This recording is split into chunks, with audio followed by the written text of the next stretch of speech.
mon objectif ce matin, vous savez, la joie que j'ai de venir ici, c'est simplement le fait de pouvoir être un encouragement. Je ne suis pas là pour vous apporter un enseignement comme s'il vous manquait quelque chose, c'est simplement être là pour vous encourager dans la foi, vous encourager dans la parole. Moi, je suis encouragé quand je vois la parole de Dieu. Aujourd'hui, on va voir ensemble un récit justement d'un homme qui a été transformé. Non pas seulement transformé par une guérison physique, mais transformé de par sa guérison spirituelle et son salut.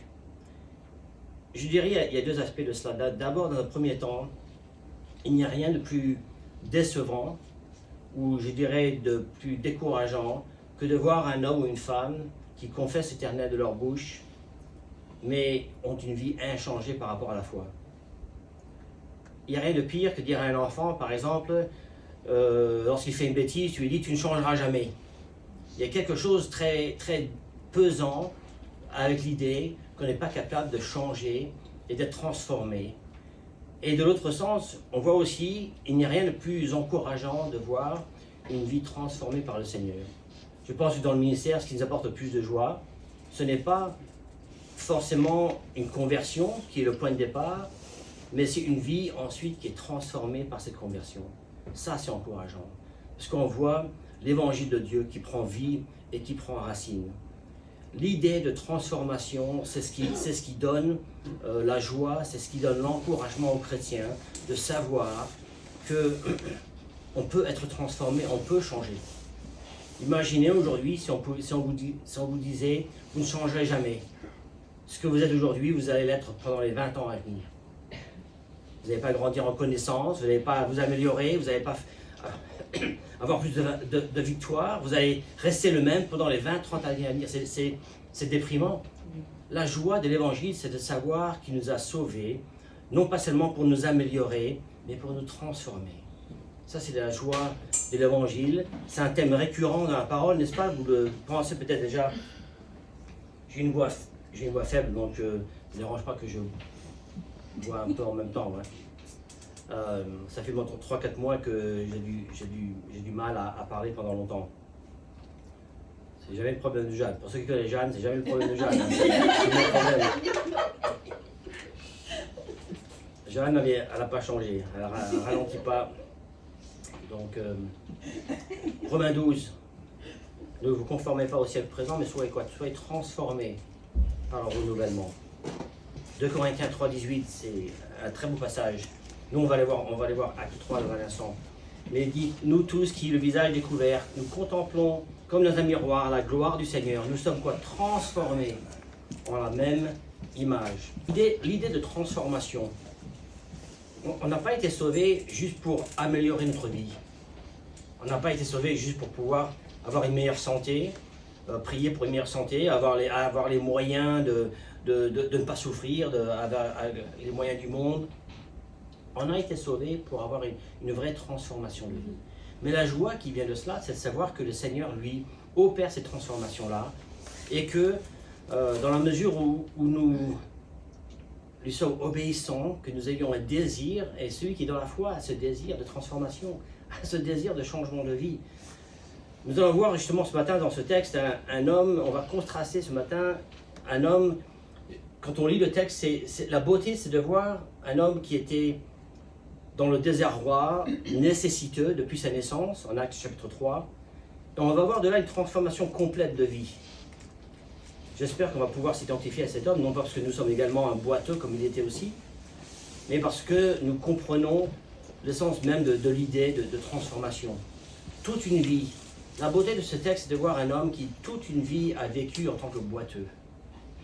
Et lorsqu'il est guéri, et lorsqu'il est sauvé, il y a une transformation de vie qui est dévoilée à ce moment-là et qui va bouleverser, non pas la vie de cet homme seulement, mais la vie de tous ceux qui ont témoigné de cela. Donc, regardez avec moi en Actes chapitre 3. Actes chapitre 3.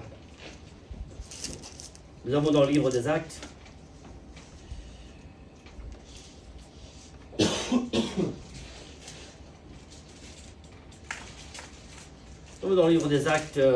un récit remarquable.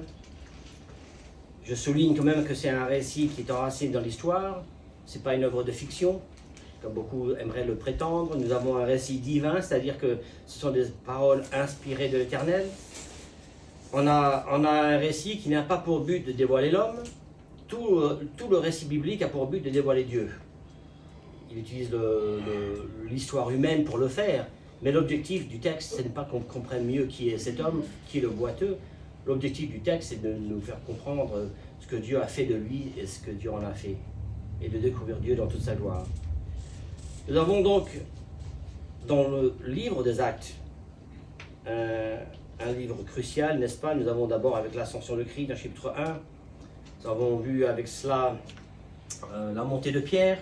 Souvenez-vous en Matthieu chapitre 16, où le Seigneur a promis de bâtir son église. Il a donné la promesse à Pierre, il a donné une vision à Pierre de l'église qui allait se bâtir, qui allait se construire.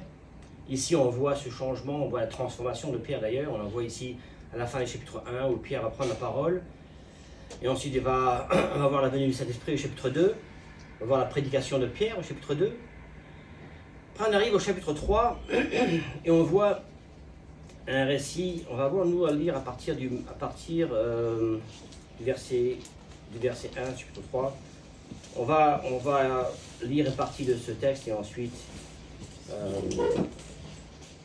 je veux voir en détail. Moi, ce que j'aime bien quand on lit le texte, c'est d'abord de comprendre les détails du texte, pourquoi il y a ces précisions. Quand le texte donne plusieurs précisions, c'est qu'il veut souligner certaines choses, et je veux simplement qu'on lise ce texte, qu'on lise le récit de cet homme, qu'on voie la transformation, qu'on soit encouragé par le fait que le Seigneur, lui, a pour but de nous transformer, de nous changer complètement, et que l'on peut s'identifier à cet homme de par cela. Et ensuite, bien sûr, on va toujours voir le texte dans ce sens de savoir comment est-ce que moi je suis transformé, et d'être encouragé et motivé de par cela. Donc regardez le verset 1, chapitre 3.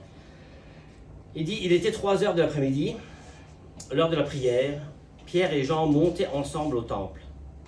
Or, on amenait un homme boiteux de naissance, qu'on installait tous les jours à la porte du temple, appelé la Belle, pour qu'il demande l'aumône à ceux qui entraient dans le temple. On va découper les morceaux de ce texte, on va voir chaque détail, pourquoi ces détails sont importants et pourquoi on a voulu souligner cela. Ce que je ne veux pas qu'on perde en lisant le texte, c'est qu'il nous est facile de lire un texte d'une façon assez académique, et quand on lit de façon académique, on perd la puissance du texte. C'est-à-dire quand on lit ce texte, on ressent ce que cet homme ressent. On vit ce qu'il a vécu. C'est-à-dire quand on lit le texte dans son ensemble, on voit un homme qui est boiteux depuis sa naissance. Tous les jours, il est installé à la porte du temple, appelé la Belle. Le verset 3, il dit, voyant Pierre et Jean sur le point d'y entrer, cet homme leur demanda l'aumône. Pierre, accompagné de Jean, fixa les yeux sur lui et il dit, regarde-nous. Il le regardait attentivement, s'attendant à recevoir de quelque chose.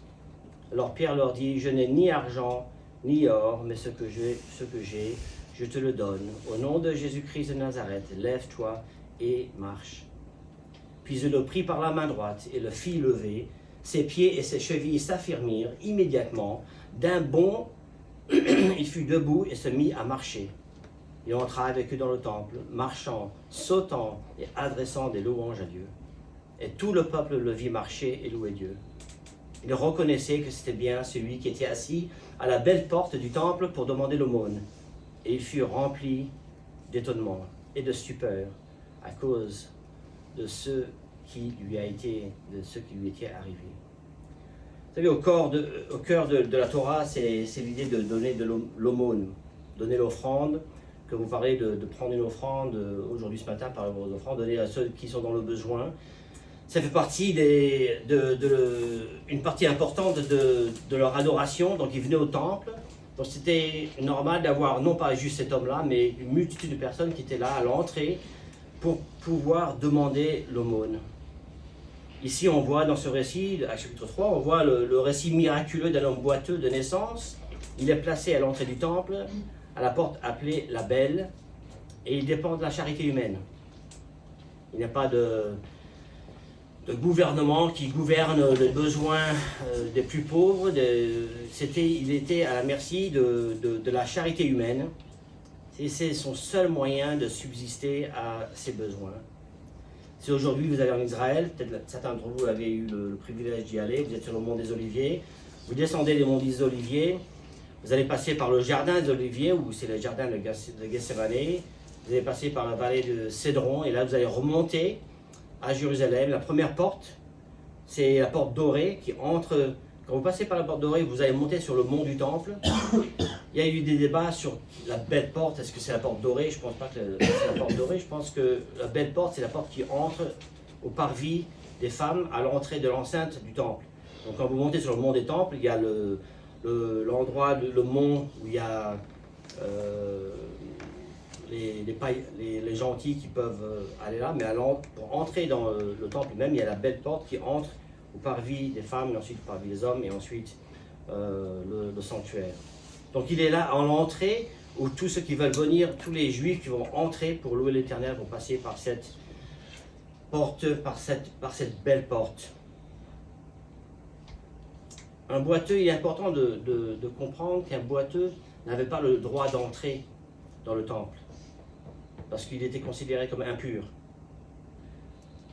Donc imaginez, alors maintenant il faut s'imaginer à la place de cet homme, toute une vie de boiteux, toute une vie où il est assis à l'entrée et il voit de loin le sanctuaire, mais lui n'a pas le droit d'y entrer. Tous les jours, il voit ces hommes et ces femmes par centaines et par milliers entrer et louer l'Éternel, et lui il est là, il n'a pas le droit d'y entrer, mais il peut être là que pour mendier et demander l'aumône. Mais ce qu'on voit ici, dans le récit de cet homme, c'est bien plus que juste un récit d'une simple guérison, c'est le récit de salut. Et c'est le récit de l'Évangile.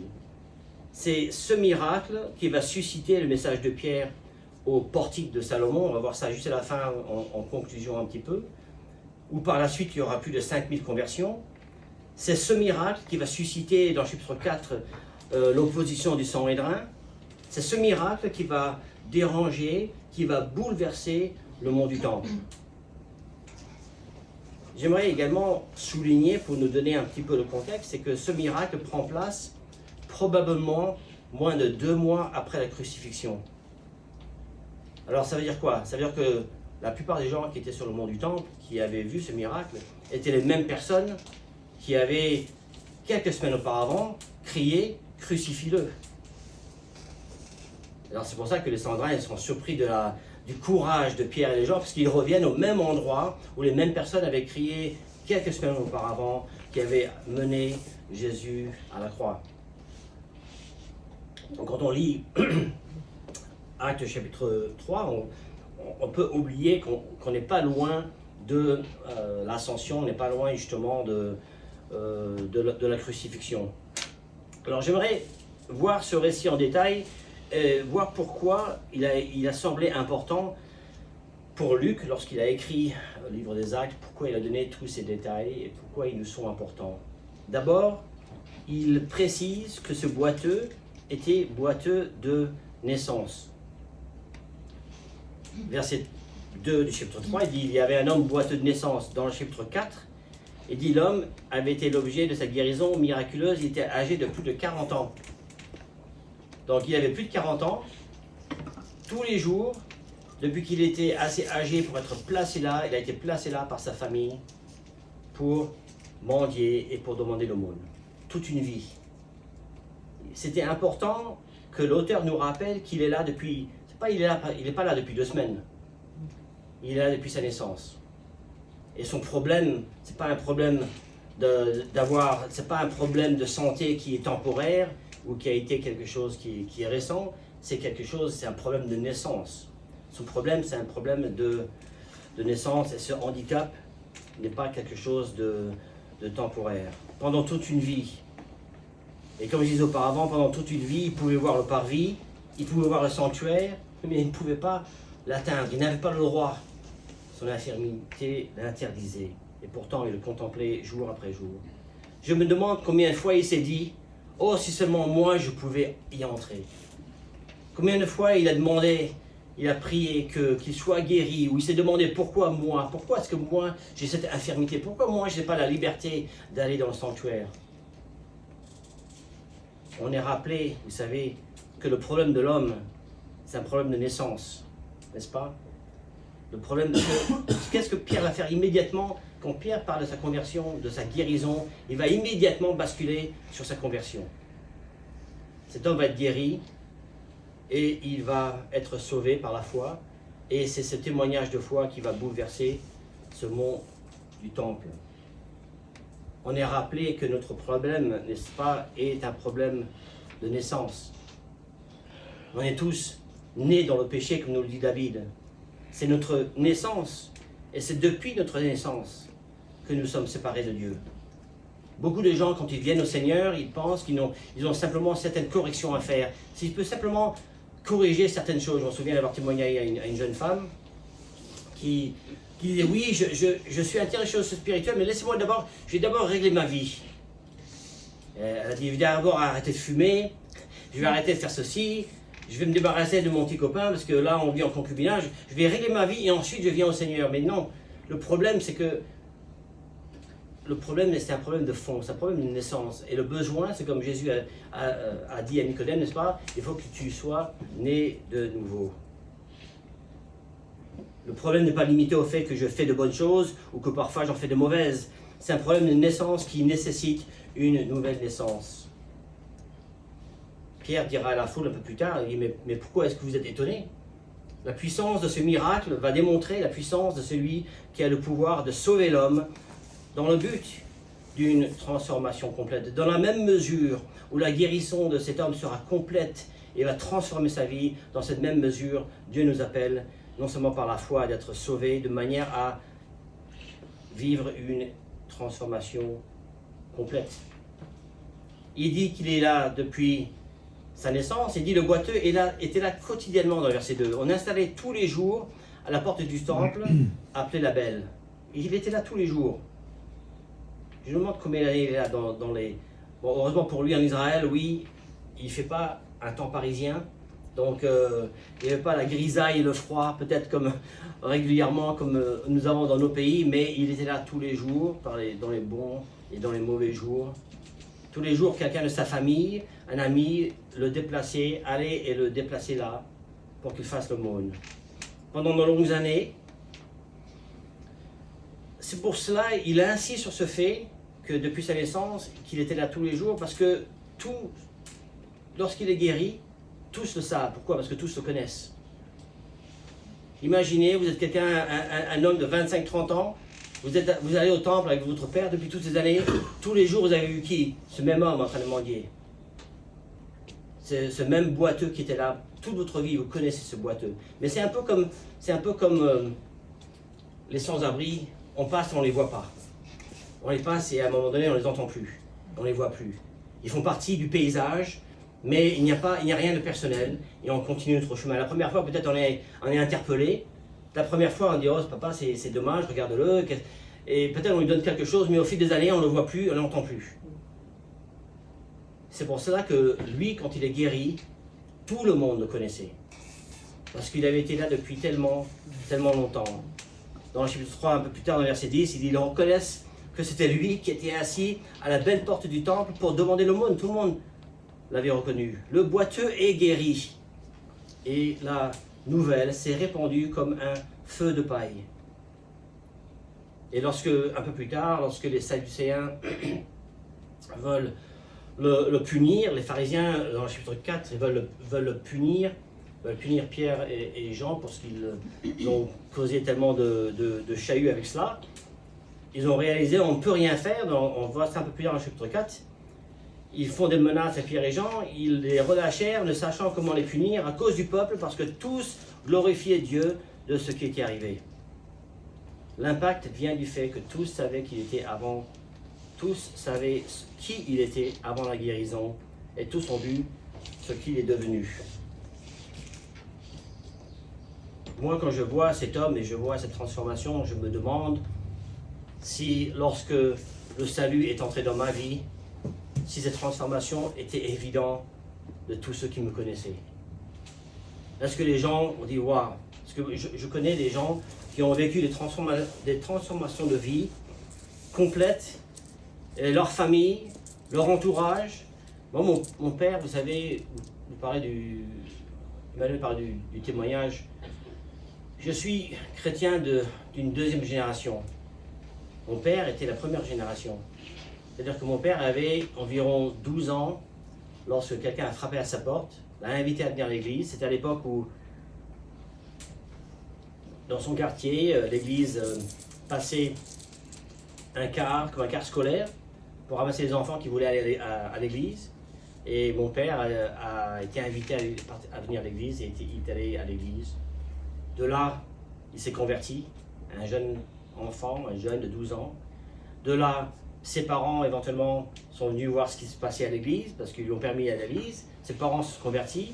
Après cela, ses grands-parents se sont convertis. Et de là, à partir de mon père, en tant qu'un jeune homme, l'évangile, c'est pourquoi?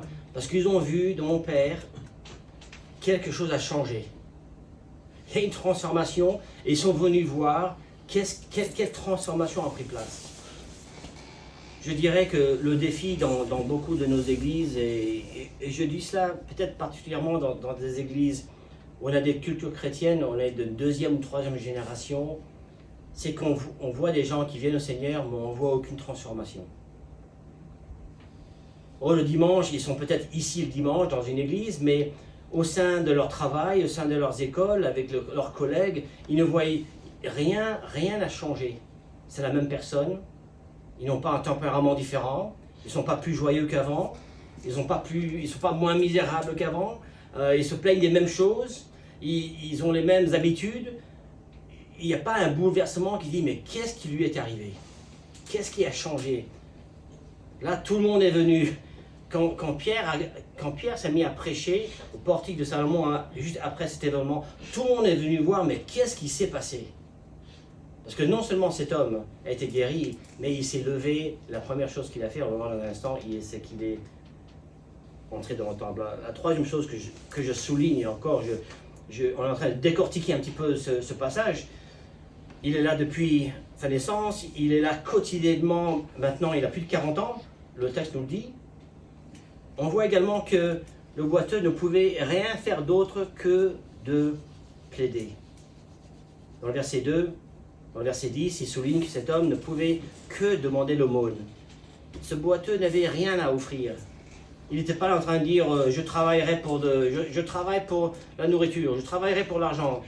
Il n'a rien à offrir. Il est important pour le texte de souligner que cet homme ne pouvait rien donner, ne pouvait rien offrir, il n'a aucune offrande à faire, il n'avait aucune adoration, il n'avait même pas le droit d'être dans le lieu où d'autres pouvaient adorer. Et lorsqu'il est donc guéri, et il nous dira après que sa foi l'aura sauvé, il ne pourra que remercier le Seigneur. Il ne pourra pas dire, vous savez, c'était 90% Dieu, mais 10% moi, parce que j'ai quand même cherché ce Seigneur, parce que j'ai travaillé, parce que j'ai donné quelque chose, parce que j'y ai contribué, parce que j'ai prié sincèrement, parce que j'étais adoré. Non, il a réalisé, il ne pouvait rien faire, et en tant que boiteux, il ne pouvait que plaider et que être à la merci de la grâce de Dieu. Ô combien il est important pour nous de réaliser que nous n'avons rien dont il a besoin. C'est dur parce qu'on aime penser que j'ai un petit peu de bon à offrir. Je vais donner ma petite offrande. C'est peut-être pas grand-chose, mais j'ai quand même quelque chose à donner. Mes bonnes intentions, mes prières sincères, quelques bonnes actions, quelques actions sincères. Cet homme-là, non seulement il ne pouvait rien faire, il n'avait rien à offrir. Il ne pouvait que demander. Il pouvait ne que plaider. Parfois, avec le Seigneur, les gens négocient. Mais il n'y a rien à négocier. On ne peut que être des bénéficiaires de sa grâce. Vous savez, l'homme, il a tendance à être orgueilleux et à s'approprier la gloire de Dieu. Il est important tous les jours quand je me lève et que je prie, je dis Seigneur, merci. Tout ce que j'ai, il m'a été donné. Tout ce que j'ai, j'en suis bénéficiaire. C'est par la grâce de Dieu que je suis sauvé. C'est par la grâce de Dieu que je ne me suis pas endurci, C'est par la grâce de Dieu que je peux lui servir, c'est par la grâce. Il n'y a rien que je peux dire, Seigneur, oui, tu sais, mais en anglais, une expression, on dit « I met you halfway », c'est-à-dire que j'ai rencontré à mi-chemin. Je n'ai pas rencontré Dieu à mi-chemin. J'étais misérable, boiteux, infirme. Je ne pouvais que plaider. Et Dieu, dans sa grâce, il m'a sauvé. Il est difficile pour nous, parfois, de nous identifier avec un boiteux. Parce qu'on aimerait penser qu'on est quelqu'un de bien, qui avait quand même quelque chose, au fond, à offrir à l'Éternel. Mais la vraie transformation vient quand on reconnaît que je n'ai rien à lui offrir. Je n'ai rien dont il a besoin. Je n'ai que ma vie qui, par la grâce de Dieu, qui me permet de le servir avec cette vie-là. J'aime également une autre partie de ce texte qui dit, il souligne le moment important où le boiteux est vu de Pierre et de Jean. Je vais souligner ça dans le verset 4, il dit quoi? Il dit Pierre, accompagné de Jean, fixa les yeux sur lui et dit regarde-nous. Alors, revenons au contexte, n'est-ce pas? Il est là depuis tous les jours, depuis toujours. C'est-à-dire que Pierre et Jean l'avaient vu maintes fois auparavant. Non seulement Pierre et Jean, Jésus avait vu cet homme maintes fois auparavant. C'est-à-dire que Jésus est passé par cette porte-là, Pierre et les autres disciples sont passés par là, et jusqu'à ce jour, personne ne s'était arrêté pour le remarquer. L'objectif de ce mendiant, comme le propre de mendiant, c'est de se faire remarquer, n'est-ce pas? Ici, à l'entrée du temple, est l'endroit idéal pour faire l'aumône, les gens passaient par centaines, par milliers. Tout ça peut paraître bien simple, mais le jour où le Seigneur porta son regard sur lui, un pauvre pécheur, un mendiant, n'ayant rien à offrir, ce jour-là, où il porta son regard sur moi, ma vie fut transformée. Pierre et Jean vont remarquer cet homme. Souvenez-vous, ils viennent de témoigner de plus de 3000 âmes qui étaient venues au Seigneur. Ils ont vu des foules venir au Seigneur, et pourtant ils s'arrêtent pour voir cet homme-là, un homme. Ce qui m'interpelle, vous savez, c'est que quand on pense bien au contexte, quand je pense au fait que le Seigneur a choisi de ne pas le guérir auparavant. Le Seigneur a choisi de le laisser dans son infirmité pendant un temps, pour ce moment. Pierre et Jean ne l'avaient pas remarqué auparavant, mais ils le remarquent aujourd'hui. C'est-à-dire qu'il y a toute une vie. Imaginez lorsqu'il était là, le boiteux, il était là quand Jésus était sur le mont, en train de chasser les mendiants, les vendeurs du temple. Il a témoigné du Seigneur qui a chassé ces vendeurs. Il était là en train de la porte, alors que tout ça se déroulait. Il était là lorsque tout le monde criait « Crucifie-le ». Il était là quand le Seigneur était... Il a témoigné de ces choses-là. Mais c'est aujourd'hui, à ce moment-là, que Pierre et Jean portent leur regard sur lui. Pourquoi? Parce que l'objectif, c'était et c'est toujours de glorifier l'Éternel avec cette guérison et ce salut. La vie de ce boiteux va trouver tout son sens à cet instant. À cet instant, plus de 40 ans en tant que boiteux, en tant que mendiant, 40 ans de cela va trouver tout son sens dans cet instant où sa vie va glorifier le Seigneur et va porter et va donner l'opportunité pour que Pierre apporte l'évangile à la multitude de gens qui vont ensuite, plus de 5000 ensuite vont se convertir, des milliers vont se convertir à la suite de ce moment-là. Vous pensez, moi je ne doute pas que ce boiteux, je ne pense pas qu'il regrette une vie d'infirmité à ce moment-là. Je ne pense pas qu'il regrette qu'il ait passé plus de 40 ans en tant qu'infirme, parce que dans ce moment-là où Dieu l'a guéri et Dieu l'a sauvé, Dieu a attendu ce moment-là pour que sa vie glorifie l'Éternel et apporte l'évangile à cette multitude. Je me demande combien de fois dans ma vie je vois mes infirmités, je vois mes manquements, je vois mes faiblesses. Est-ce que je les vois comme un moyen de glorifier l'Éternel? Imaginez la réponse de cet homme. qui Dieu a choisi d'attendre cet instant-là pour le guérir. Pourquoi? Pas pour que cet homme soit guéri, mais pour que lui soit glorifié. On voit également cet échange avec ce boiteux, où on voit que le boiteux a reçu ce dont il avait le plus besoin. Dans le verset 5 et verset 6, on voit cet échange avec Pierre et Jean. Ils lui disent, on n'a ni argent ni or. Parce que c'était ce à quoi il demandait, n'est-ce pas? C'est ce qu'il pensait avoir besoin. Je n'ai ni argent ni or, mais ce que j'ai, je te le donne. Rappelons-nous, n'oublions pas que malgré le fait il y aura toujours, la Bible dit qu'il y aura toujours les pauvres parmi nous. Il y aura toujours des gens dans le besoin. Et il est difficile de voir les images de guerre, que ce soit Gaza, que ce soit l'Ukraine. C'est difficile de voir les images de guerre, de voir la misère humaine et de vouloir humainement faire quelque chose. Humainement, on veut aider les gens. Et surtout en tant que chrétien, on a ce poids de la misère des gens, mais au fond, on sait une chose. Ce n'est ni argent ni or dont ils ont vraiment besoin. Ils ont besoin du salut, de l'évangile de l'Éternel.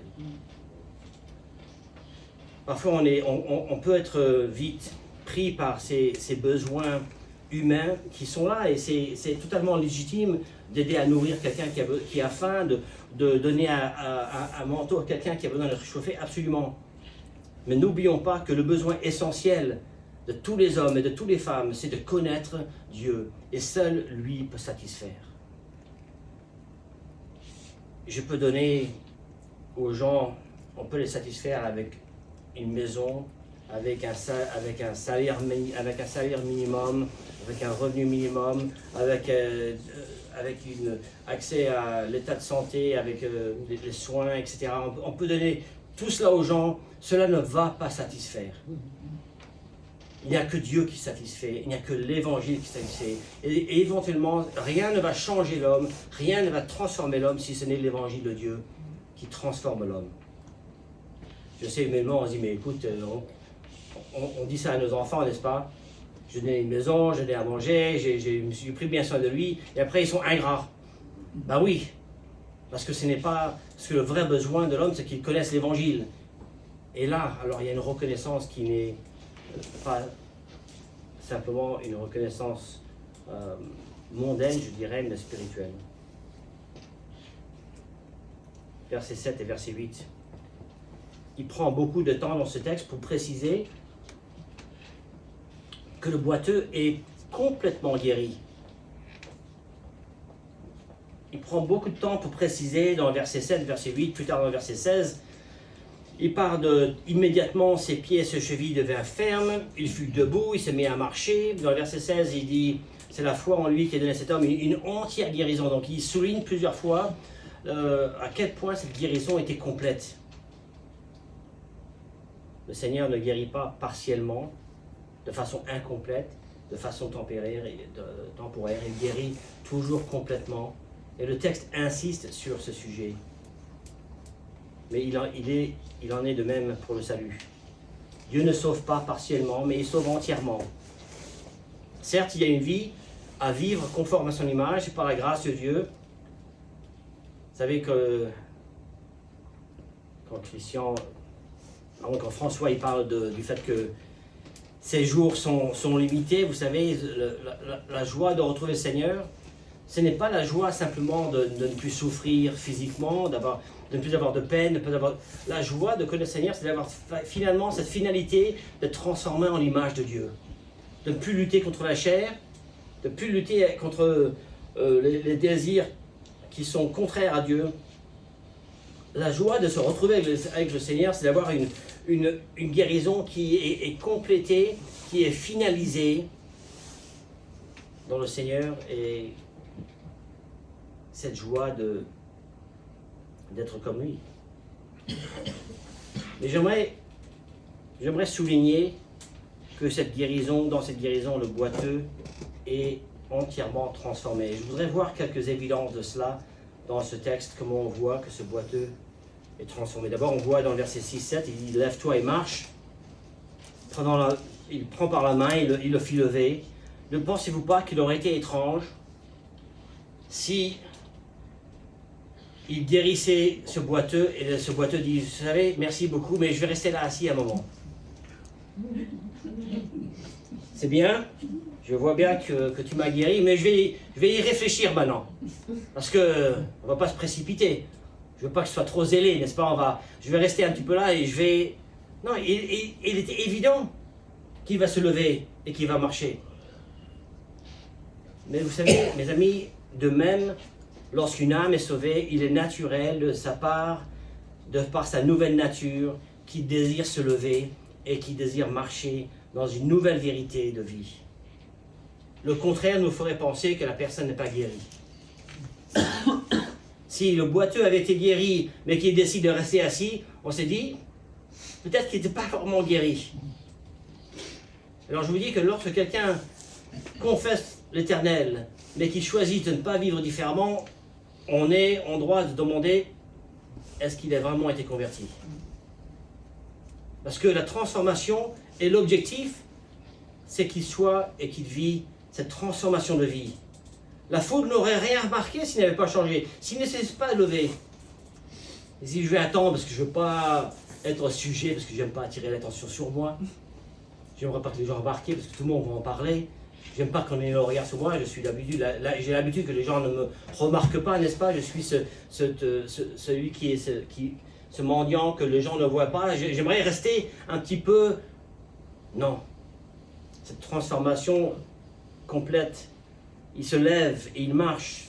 Et la foule n'aurait rien remarqué s'il était resté assis.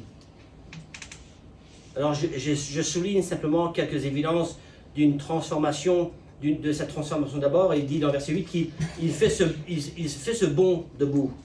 Le texte est écrit de façon à... Il dit quoi? D'un bond, il fut debout.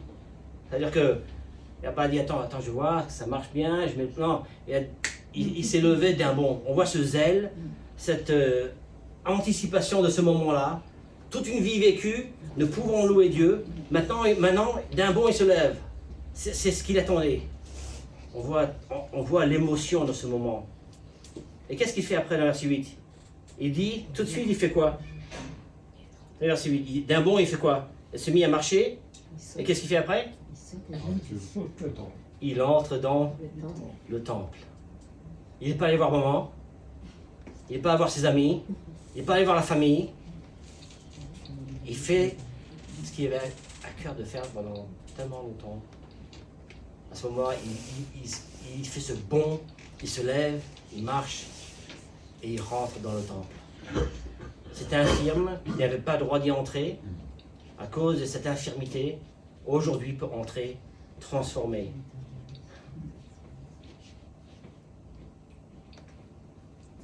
Verset 9, il louait Dieu. Il ne va pas louer Pierre, il ne va pas louer Jean.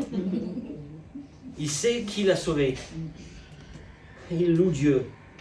Et ce faisant, il dirige d'autres à faire de même. Il dit ensuite, verset 9, il était vu de tous. Tout le monde le vit. Il n'y avait pas de secret, pas de quoi être discret. Tous allaient le voir, tous allaient l'entendre. Je me demande, quand je vois cela, ce que j'ai écrit dans mes notes simplement, est-ce que ma transformation est-elle évidente à ceux qui m'entourent? Est-ce que ma transformation, est-ce que les gens savent que oui, il y a quelque chose de différent avec Jeff?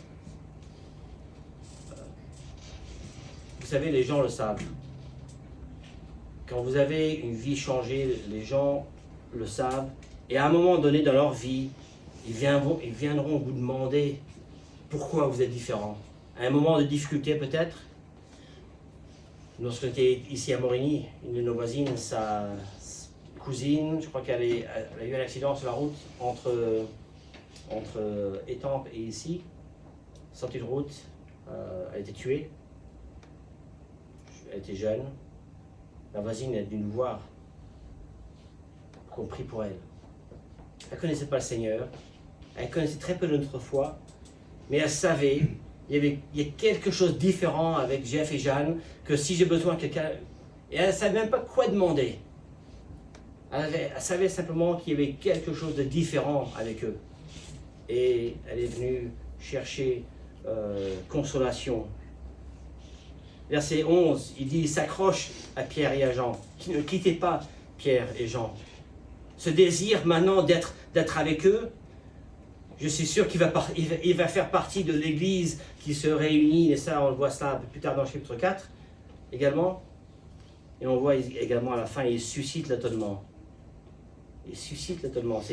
C'est vraiment le... Si j'avais dans le verset 10, on le reconnaissait. C'était celui qui était assis à la belle porte du temple pour demander l'aumône. Les gens furent remplis de stupeur. Les gens furent remplis d'étonnement au sujet de ce qui lui était arrivé.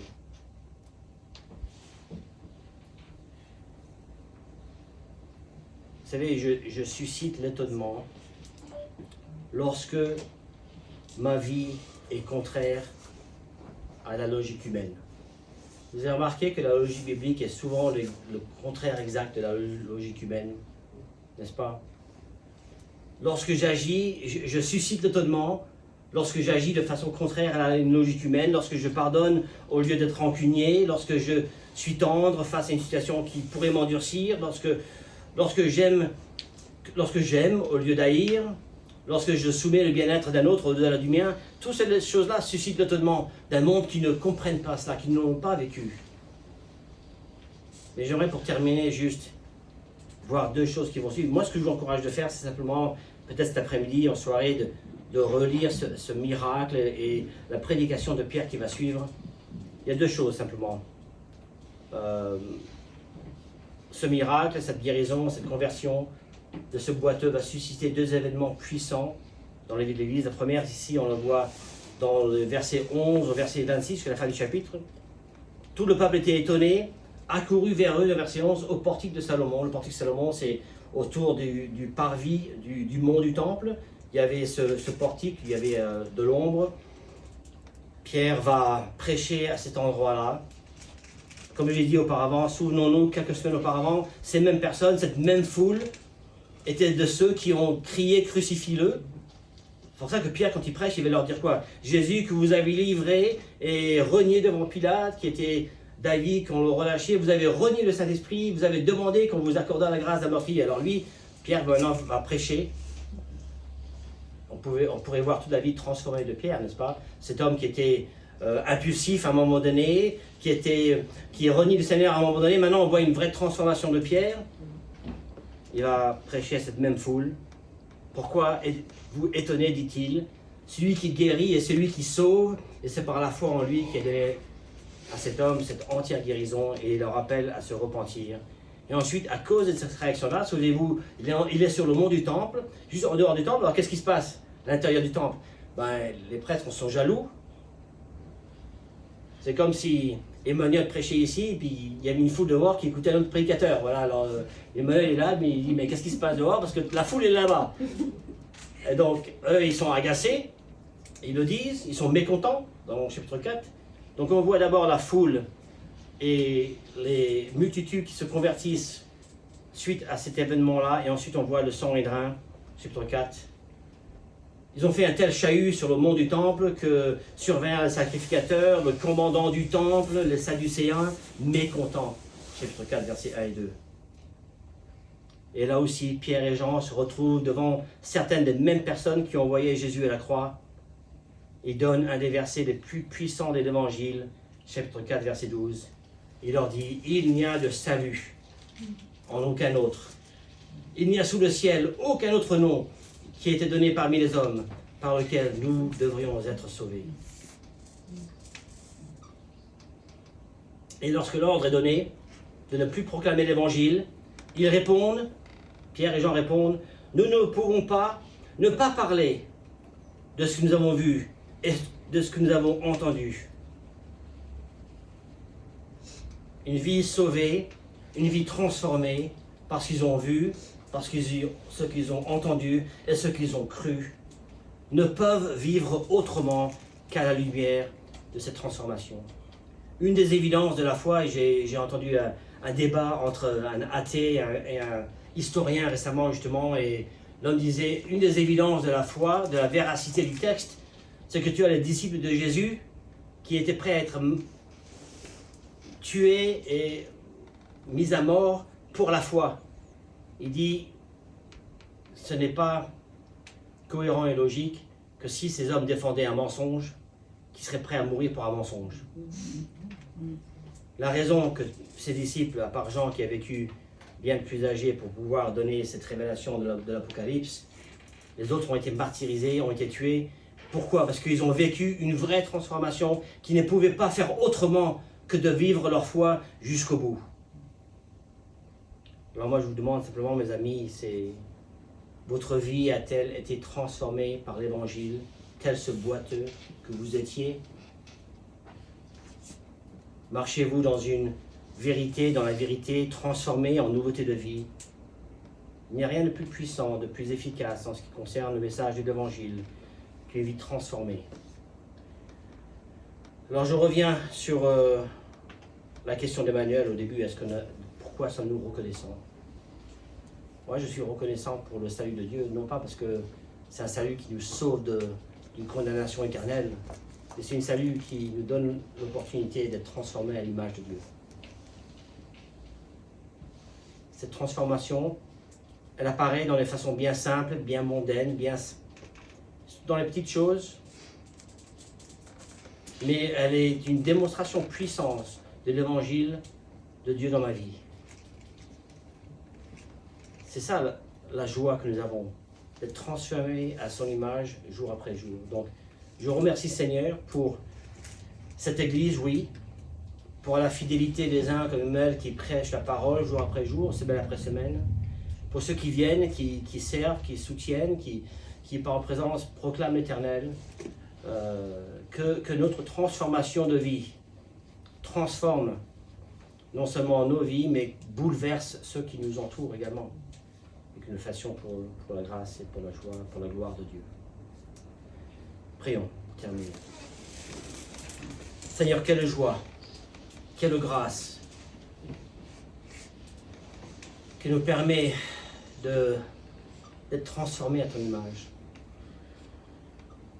Seigneur, nous avons été sauvés non pas pour continuer à être des boiteux. Nous avons été sauvés pour que nous puissions nous lever et marcher dans la vérité. Ô Seigneur, j'étais comme ce mendiant. Je n'avais rien à t'offrir. Je ne pouvais que étendre la main et dire, Seigneur, bénis-moi. Ô Seigneur, je te remercie pour le jour où tu as porté ton regard sur moi. Je te remercie pour le jour où tu as porté le regard sur les uns et les autres ici présents aujourd'hui. Ô Seigneur, que ce salut qui est venu guérir nos âmes nous change, nous transforme pour ta gloire. En ton nom nous prions.